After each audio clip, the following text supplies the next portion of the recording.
நம்முடைய கர்த்தராகிய இயேசு கிறிஸ்துவின் சிலுவையை குறித்தே அல்லாமல் வேறொன்றையும் குறித்து மேன்மை பாராட்டவில்லை. மேன்மை பாராட்ட ஒன்றுமில்லை என்று சொல்லுகிறார். மேன்மை பாராட்ட மாட்டேன்.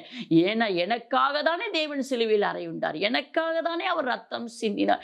என்னை மீட்பதற்காக, இந்த பாவியாகிய என்னை மீட்பதற்காகத்தானே அவர் இந்த உலகத்துக்கு சிலுவையில் வந்து எனக்காக தொங்கினார் என்று சொல்லி அழகா எழுதப்பட்ட வார்த்தை. என் பிரியமான தேவச்சன், இன்னைக்கு நம்ம எத்தனை பேர் இந்த வார்த்தையை நினைத்து பார்க்கிறோம்? அவர் எனக்காகத்தானே மரித்தார், அவர் எனக்காகத்தானே பாடுபட்டார், அவருடைய ஜீவனை எனக்காக கொடுத்தார் என்று சொன்னால் நான் கேட்கிற அற்பமான காரியம் அவர் எனக்கு தரமாட்டாரா என்று சொல்லி ஏன் நாம் யோசிக்காமல் இருக்கிறோம்? கொஞ்சம் யோசித்து பாருங்கள் என் பிரியமான தேவச்சனமே.